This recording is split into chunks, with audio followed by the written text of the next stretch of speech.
पवित्र स्थान पर आपने परेड का निरीक्षण किया और अब महोदय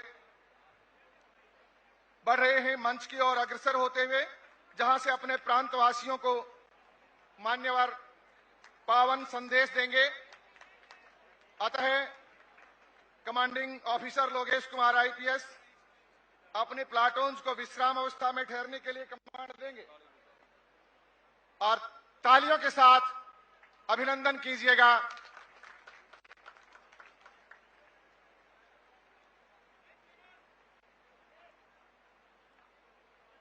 commanding officer Lokesh Kumar IPS अपने प्लाटून्स को विश्राम अवस्था में ठहरने के लिए कमांड देने के लिए आगे बढ़े और जो है विश्राम अवस्था में कमांड दी जाएगी, माननीय मुख्यमंत्री महोदय से हम नागरिकों की अपील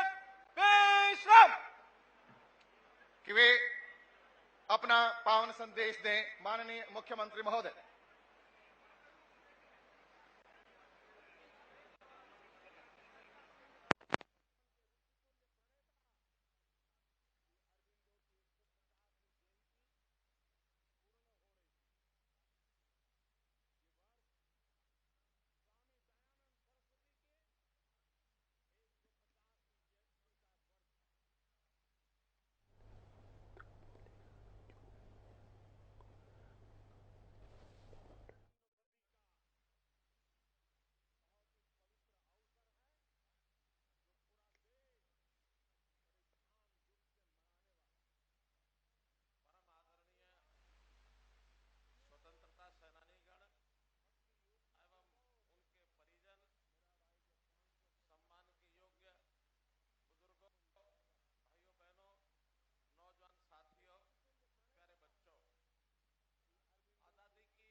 शुभकामना देता हूं।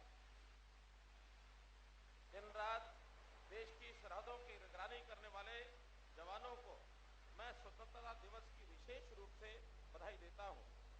मैं सभी स्वतंत्रता सेनानियों और उनके परिवारों का हार्दिक अभिनंदन करता हूं। भाइयों बहनों, पर मुख्यमंत्री मनोहर लाल पहुंचे हुए हैं। मुख्यमंत्री मनोहर लाल ने पहले तिरंगा झंडा फहराया, उसके बाद परेड का निरीक्षण किया और अब वहां पर उपस्थित लोगों को संबोधित कर रहे हैं। देश आज आज़ादी का जश्न मना रहा है। स्वतंत्रता दिवस की धूम चारों तरफ देखने को मिल रही है। लगातार इसी तरह की तस्वीरें अलग अलग जगहों से आ रही हैं। आपने प्रधानमंत्री नरेंद्र मोदी को भी सुना, उन्होंने देश के सामने एक नया संकल्प साल 2047 का रखा, भारत को विकसित बनाने के लिए। और वहीं अब हरियाणा प्रदेश में ये राज्य स्तरीय कार्यक्रम फतेहाबाद में, जहाँ मुख्यमंत्री मनोहर लाल पहुंचे हुए हैं और मुख्यमंत्री मनोहर लाल वहां पर उपस्थित लोगों को संबोधित कर रहे हैं। यहाँ पर मुख्यमंत्री ने पहले ध्वजारोहण किया, तिरंगा फहराया और उसके बाद अब कृतज्ञता व्यक्त करता हूं। मैं आजादी के लिए मर मिटने वाले ज्ञात अज्ञात शहीदों के प्रति भावभीनी श्रद्धांजलि अर्पित करता हूं। ऐसे जवान जो हरियाणा से भी संबंध रखते हैं, उनका विशेष योगदान निश्चित रूप से याद करने लायक है। न केवल स्वतंत्रता के उस आंदोलन में, बल्कि आजादी प्राप्त करने के बाद 1962 में, 1965 की लड़ाई में, 1971 में भी हरियाणा के जवानों ने अपना कर्तव्य करके दिखाया था। देश की आजादी के लिए अपना जीवन न्यौछावर किया था। आज आजादी पर मरने मिटने वाले ऐसे शहीदों के प्रति श्रद्धांजलि अर्पित करते हुए मैं राष्ट्रकवि रामधारी दिनकर की पंक्तियां आपके सामने प्रस्तुत करता हूं। जो अनगिनत लघु द्वीप हमारे तूफानों में एक किनारे, जल जलाकर बुझ गए किसी दिन, मांगा नहीं स्नेह मुंह खोल, कलम आज उनकी जय बोल, कलम आज उनकी जय बोल। प्रिय प्रदेशवासियों, आजादी का ये पावन पर्व जश्न मनाने जैसा है। निश्चित रूप से हम वर्षों से जश्न मना रहे हैं, लेकिन इसके साथ एक बात भी हमको ध्यान रखनी चाहिए कि आजादी के पूर्व देश का विभाजन हुआ। उस दिन को याद करने का पहले किसी भी सरकार ने ऐसा सोचा नहीं। देश के प्रधानमंत्री ने 15 अगस्त 2021 को लाल किला की प्राचीर से ये आह्वान किया कि जो लोग देश को आजाद कराने में और इस देश के विभाजन के अवसर पर लाखों लोग शहीद हुए, उनकी स्मृति में हमें विभाजन विभीषिका दिवस 14 अगस्त को मनाना चाहिए। कल देश भर में इनको भी उस नाते से याद किया गया। भाइयों बहनों, अपने देश के प्रति लगाव, देशभक्ति की भावना, इस नाते से अनेक कार्यक्रम देश में किए जा रहे हैं। मेरी माटी मेरा देश, इस प्रकार के कार्यक्रम के माध्यम से गांव-गांव में उन वीर जवानों को जिन्होंने शहादत दी, गौरव पट पर शिलालेख उनके नाम ये लिखे जा रहे हैं। देश की आजादी के बाद इस देश में बहुत से बदलाव आए हैं। प्रधानमंत्री जी ने ऐसे कठिन कार्य जो करने बड़े चुनौतीपूर्ण थे, उनको एक चुटकी में करके दिखाया है। चाहे कश्मीर में धारा 370 को हटाना हो, 35A को हटाना हो, अथवा भगवान श्री रामचंद्र जी का मंदिर अयोध्या में बनाना हो, ऐसे बहुत से काम प्रधानमंत्री जी ने किए हैं। सैनिकों के हित में वन रैंक वन पेंशन, इसकी घोषणा की गई, जिससे सैनिकों का एक प्रकार से सम्मान और अधिक बढ़ा है। हम लोगों ने नेशनल एजुकेशन पॉलिसी जो 2030 तक लागू करने की बात कही गई है, हरियाणा में हमने उसको 2025 तक ये लागू करने की बात कही है।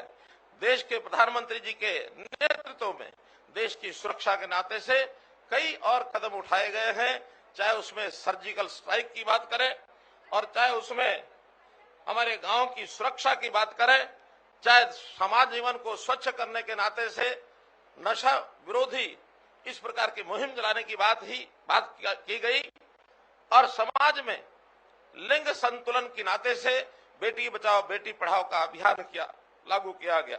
स्वच्छता ये अभियान भी देश में चलाया गया। देश की आजादी का अपना एक इतिहास हम सबको मालूम है। हम जानते हैं कि इस देश की आजादी ये हमें वास्तव में मिली नहीं है, ये हमारे जवानों ने एक प्रकार से अंग्रेज से ली है, अपनी शहादत देकर के ली है।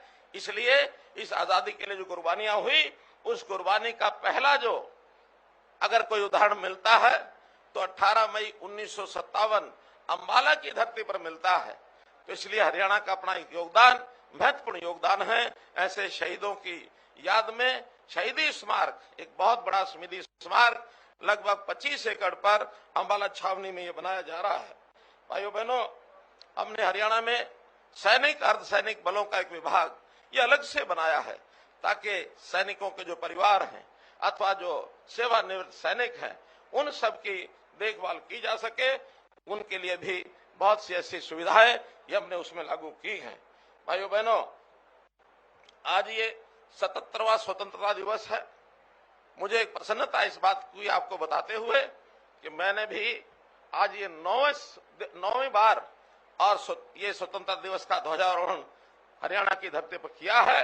मैं इस अवसर पर विशेष आनंदित महसूस कर रहा हूं। भाइयों बहनों, हरियाणा के इस फतेहाबाद जिले के भी आसपास के लोगों का बहुत बड़ा योगदान रहा है। हमको मालूम है धांगड़ गांव के 14 ऐसे जवान इस स्वतंत्रता आंदोलन में अपने जीवन की उन्होंने आहुति दी है, तो उनको भी मैं विशेष तौर पर श्रद्धांजलि अर्पित करता हूं। आजादी के बाद भी हरियाणा का योगदान इस देश के विकास में अत्यधिक रहा है। चाहे यहाँ का किसान हो, चाहे यहाँ का जवान हो, हरियाणा की अपनी महती भूमिका रही है। देश की मात्र 2% आबादी हरियाणा की, 1.3% हमारा क्षेत्रफल, लेकिन जहां तक सेना की सेवा यानी देश की सेवा में सेना का प्रश्न है, इसमें हमारी 10% का योगदान ये हरियाणा ने दिया हुआ है। इसलिए मैं अपनी इस भूमि पर, हरियाणा की भूमि पर गर्व करता हूं। हमारी हरियाणा की भूमि एक गीता की भूमि है।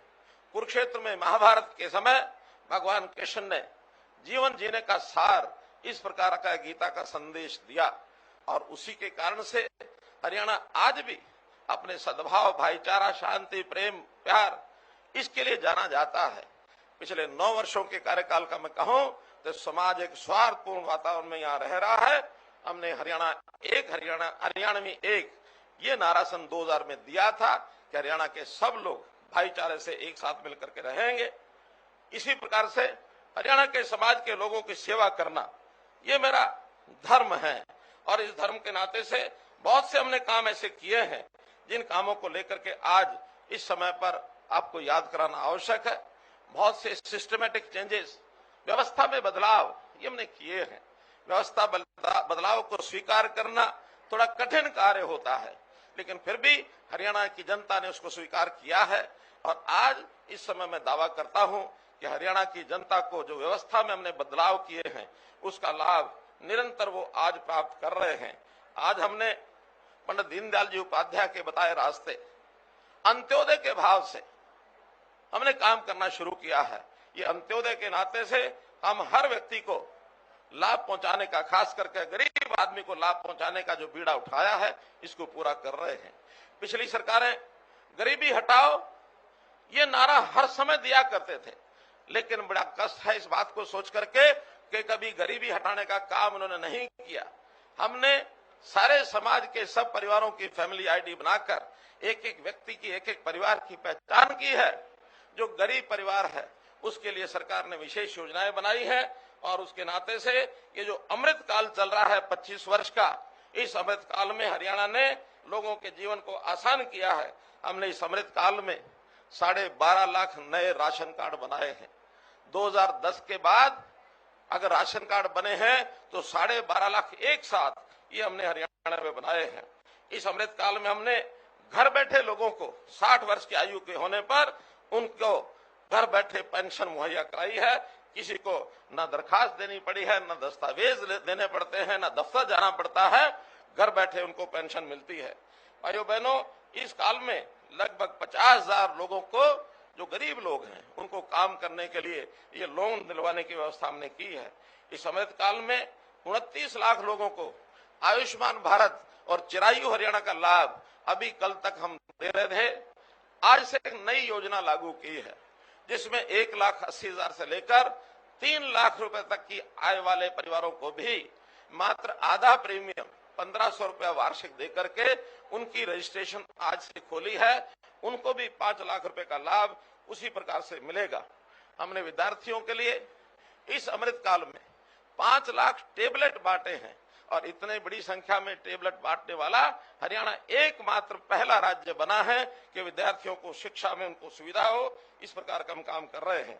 इस अमृत काल में हमने हरियाणा के अंदर इंफ्रास्ट्रक्चर के नाते, विकास के नाते 20,000 करोड़ रुपए के प्रोजेक्ट या तो शिलान्यास किए हैं या हमने उसका उद्घाटन किया है।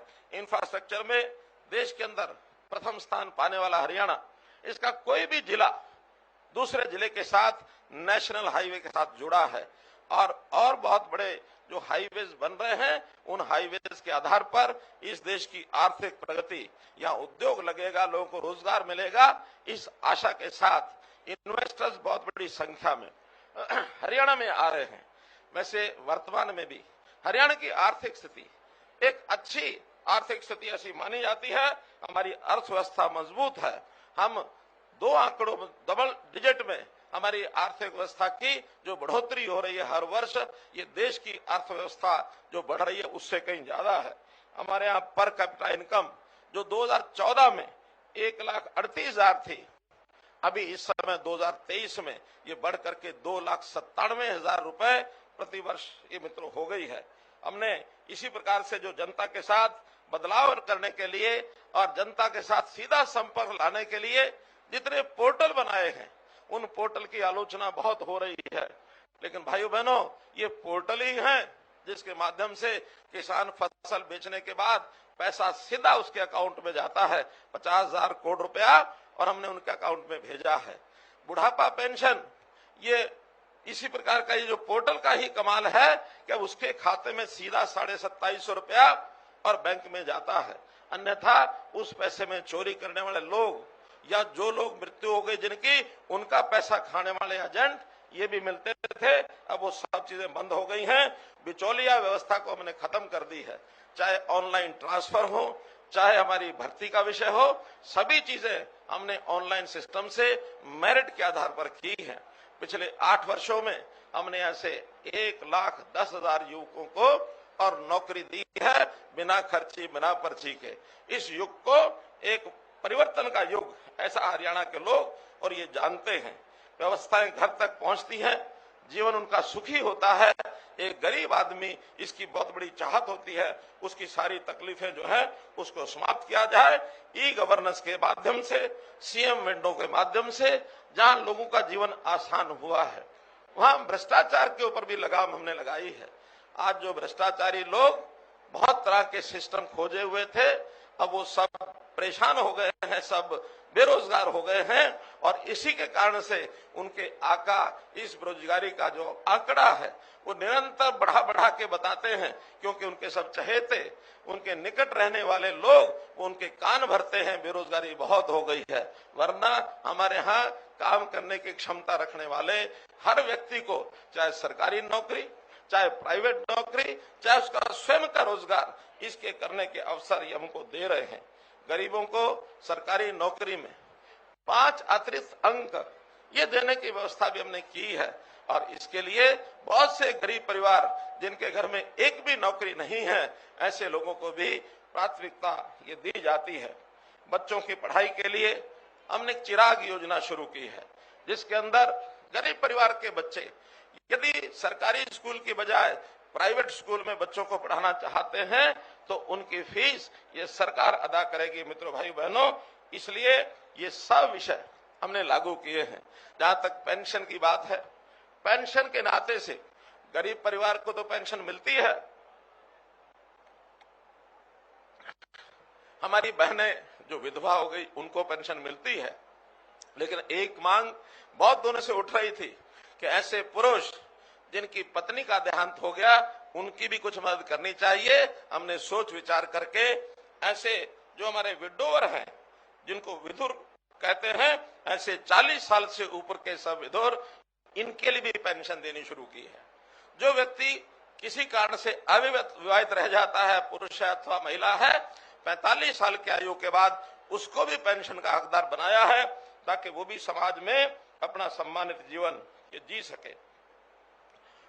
हमने किसानों के सिस्टम को ठीक करने के लिए मेरी फसल मेरा ब्यौरा ये एक पोर्टल बनाया है, जिसमें से हर किसान बता देता है कि मैंने कितनी जमीन पर कौन सी फसल बुआई की है, ताकि उस फसल की खरीद के समय किसी प्रकार की कठिनाई उनको ना आए।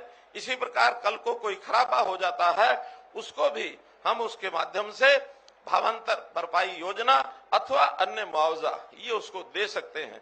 भाव यदि कम मिलता है तो भावांतर भरपाई योजना हमने फसलों के लिए, फलों के लिए, बाजरा के लिए, सूरजमुखी के लिए कई फसलों पर लागू किया है और इस योजना से किसान जो है बहुत प्रसन्न है। इसी प्रकार हमने किसानों के लाभ के लिए जहां डीबीटी का पैसा उनको भेजते हैं, वहां पर भावांतर भरपाई योजना के साथ, मुआवजे के साथ मेरा पानी मेरी विरासत, इसमें भी 7,000 रुपया प्रति एकड़ किसान को दिया जाता है। डायरेक्ट सीडिंग ऑफ राइस, इसमें भी 4,000 रुपया प्रति एकड़ किसान को ये दिया जाता है। किसान यदि फर्द मांग की इच्छा करता है, उसकी फर्द की आवश्यकता होती है, एक क्लिक में सीएससी पर जाकर और अपनी उस फर्द जो है वो ले सकता है, जिसको लेने के लिए उसको महीने ये लगते थे। जैविक खेती को बढ़ावा देने के लिए हमने इसमें भी बहुत सी योजनाएं बनाई हैं। खास करके जो हमारा जो नैनो छिड़काव, ड्रोन का सर्वे, सॉइल हेल्थ कार्ड और इस प्रकार का जो हमारा केमिकल खादों से दूर रह करके अगर वो जैविक खेती पर आता है तो गाय पालने के लिए अनुदान, ये सब चीजें उनके लिए हमने की हैं।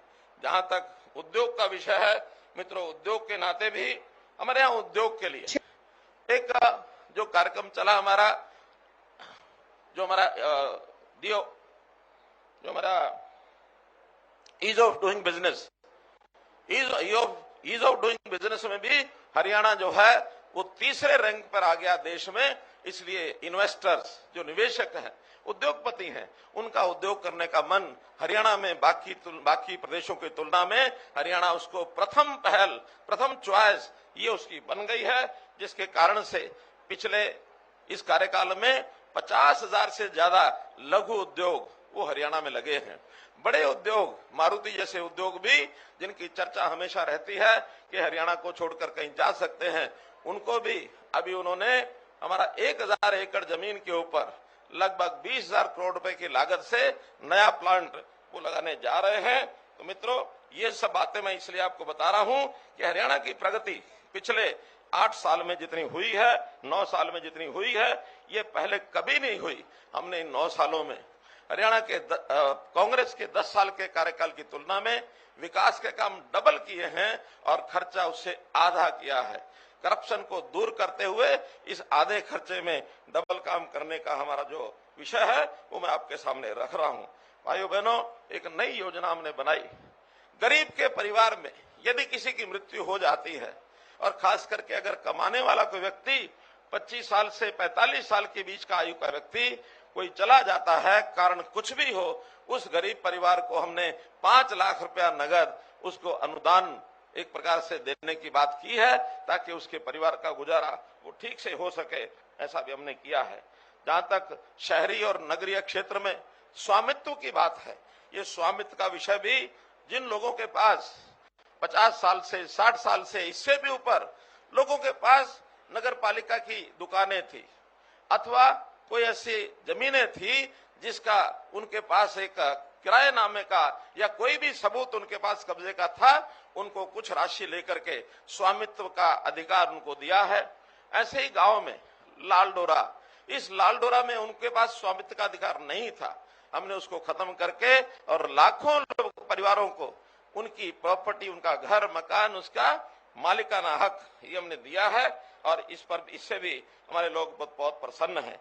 जहां तक गांव के विकास की बात है, हमने 5700 गांव में फ्री बिजली नहीं कह सकता मैं, 5700 गांव में 24 घंटे बिजली ये हमने दी है। कभी किसी सरकार ने 24 घंटे बिजली का जो दावा कभी किया भी नहीं, और किया तो ज्यादा एक बार 125 गांव वो 24 घंटे बिजली पर आए थे। आज हमारे 80% से ऊपर गांव ये 24 घंटे बिजली पर आ गए हैं। 6000 गांव में हमने इंटरनेट व्यवस्था ये उपलब्ध कराई है। आज आईटी के जमाने में गांव के हर युवक को, हर नागरिक को इंटरनेट की आवश्यकता होती है, तो 6000 गांव में हमने ये भी उपलब्ध कराया है। गांव का कोई भी व्यक्ति अपनी मांग को ग्राम दर्शन के माध्यम से हमारे पास भेज सकता है। उसके विकास की कोई की हुई मांग इसको हम पूरा करते हैं।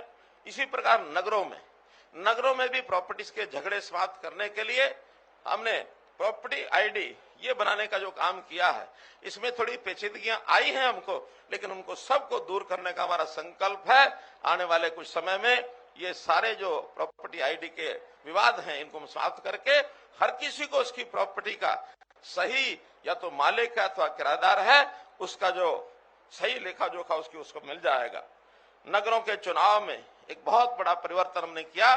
जो हमारे मेयर चेयरमैन हैं उनका सबका चुनाव पहले पार्षदों के द्वारा होता था, अब हमने उसको डायरेक्ट चुनाव किया है। इसके कारण से भ्रष्टाचार की बहुत बड़े एक सिस्टम पर ब्रेक लगी है। शहरों में भी नगर दर्शन ये हमने शुरू किया है। स्मार्ट सिटीज, कई स्मार्ट सिटीज में विशेष ध्यान देकर के उनका जो हमने विकास किया है, चाहे वो गुरुग्राम है, फरीदाबाद है, करनाल है, पंचकुला है, ऐसे शहरों पर विशेष ध्यान दिया गया है। आने वाले समय में और भी शहरों को उसी तर्ज पर एक विकसित करने के नाते से योजना बनाई जाएगी। स्पेशल डेवलपमेंट अथॉरिटीज, चाहे गुड़गांव में जीएमडीए हो, फरीदाबाद में एफएमडीए हो, पंचकुला में पीएमडीए हो, और इसी तर्ज पर आगे हम हिसार में भी हिसार म्यूनिसिपैलिटी डेवलपमेंट अथॉरिटी ये भी बनाएंगे। तो इस नाते से उनको काम करने का एक स्वतंत्र अवसर मिलेगा। जहां तक सुरक्षा का विषय है, हमारी पुलिस ऐसी है कि जो बहुत बदस्तूर लोगों की सुरक्षा करने में सक्षम है। और इसमें हमने विशेष प्रावधान जैसे 112 112 की व्यवस्था की है। उसमें हमारी जो गाड़ियां किसी को संकट पड़ने पर अगर उसको एक पैनिक बटन दबा देता है तो एवरेज 10 मिनट के अंदर कोई भी पुलिस की गाड़ी उस टुकड़ी के साथ वहां पहुंच जाती है, उसकी सुरक्षा करती है। महिलाओं की सुरक्षा के लिए महिला थाना, और ऐसे ही साइबर क्राइम जो बढ़ गया है, हर थाने में हमने और साइबर डेस्क ये बना दिए हैं। कुछ जिलों में साइबर थाने ये भी बनाए गए हैं। पिछले दिनों में हरियाणा के एक क्षेत्र के अंदर साइबर क्राइम का बहुत बड़ा एक नेटवर्क जो बना हुआ था उसको हमने तोड़ा है। अब कोई भी इस प्रकार का अपराधी होता है, चाहे वो नशे में लिप्त है अथवा साइबर क्राइम है अथवा अन्य प्रकार का क्राइम करता है, उनकी प्रॉपर्टीज को कुरक करते हैं और उनको कुरक करने के बाद उनको सबक सिखाया जाता है, उनको जेल के अंदर डाला जाता है ताकि किसी भी क्राइम के ऊपर उनको जो है आगे बढ़ने का मौका न मिले। जो संगठित अपराध होते हैं उनके लिए भी हमने कानून बनाया है, हरकोका के माध्यम से जो संगठित अपराध के ऊपर ये नकेल कसी जाएगी, इसको हमने पास किया है। केंद्रीय अनुमति के लिए ये राष्ट्रपति महोदय के पास गया हुआ है। गोरक्षा का सुरक्षा का कानून ये हमने बनाया है और इसमें भी 10 साल तक की सजा गोहत्या पर ये हमने लागू की है। तो इस पर भी बहुत बड़ा काबू, एक कंट्रोल हमने किया है। धर्म परिवर्तन जो लोग करते रहे हैं, जो करवाते रहे हैं, करने के बजाय जो धोखे से जबरदस्ती किसी का धर्म परिवर्तन कराते रहे हैं, उनके ऊपर भी हमने शिकंजा कसने के लिए और एक कानून बनाया है। इस नाते से ये सारी चीजें आपके सामने इसलिए रखी हैं कि हरियाणा जहां आज से कुछ साल पहले जिसकी छवि हरियाणा की बहुत अच्छी नहीं थी, लेकिन आज चाहे वो सामाजिक सुरक्षा हो, चाहे आर्थिक आधार पर बातें हो, युवा की बात हो, खेलों की बात हो, आर्थिक आधार पर जैसा भी जीएसटी जब से लागू हुआ है, जीएसटी की कलेक्शन हरियाणा में बड़े राज्यों में प्रति व्यक्ति कलेक्शन ये सर्वाधिक हो गई है मित्रों भाई बहनों। तो इससे हमारे जो आर्थिक तंत्र है ये बहुत मजबूत हुआ है। हमने इसमें समाज के आवश्यक आने वाली जो चीजें हैं उसको भी आगे बढ़ाया है। जहां तक सामाजिक सुरक्षा पेंशन की बात है, 2750 रुपया हरियाणा में सर्वाधिक पेंशन ये पूरे देश में ये लोगों को दी जाती है। ये भी आपके लिए मैं एक जानकारी के लिए बता रहा हूं।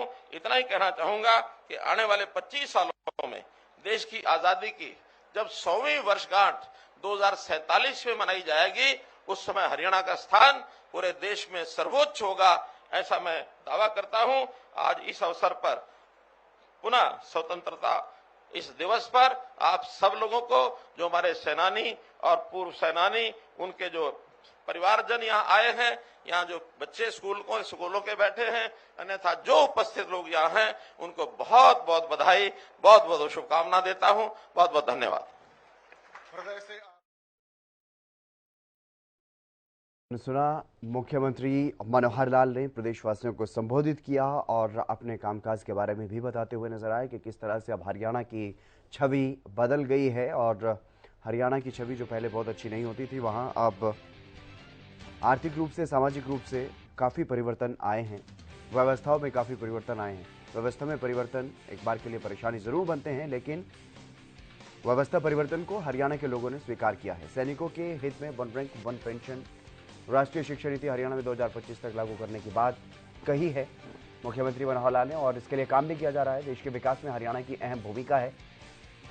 सेना में हरियाणा का 10% योगदान है। सीएम ने भाईचारे का, एकजुटता का संदेश देते हुए कहा कि हरियाणा एक, हरियाणवी एक के मंत्र पर हम चल रहे हैं। हमने नारा दिया और उसी पर चल रहे हैं। अंत्योदय के नाते से काम कर रही है हरियाणा सरकार। जो पंक्ति में खड़ा हुआ अंतिम व्यक्ति होता है, उस तक भी विकास योजनाओं का लाभ पहुंचाने की कोशिश की जा रही है। हमारी सरकार गरीबों के लिए काम कर रही है। अमृतकाल में घर बैठे पेंशन मुहैया करवाई गई है। 29 लाख लोगों को आयुष्मान और चिरायु योजना का लाभ मिल रहा है और इसके अलावा इस योजना में विस्तार किया गया है। जिनकी आय 1,80,000 से ज्यादा और 3 लाख से कम है, ऐसे परिवारों को भी अब 1500 रुपए का वार्षिक प्रीमियम देने के बाद 5 लाख रुपए का लाभ मिलेगा। हमारे देश में पोर्टल के जरिए किसानों के खाते में अब सीधा पैसा भेजा जा रहा है। मुख्यमंत्री मनोहर लाल ने ये बातें कही हैं।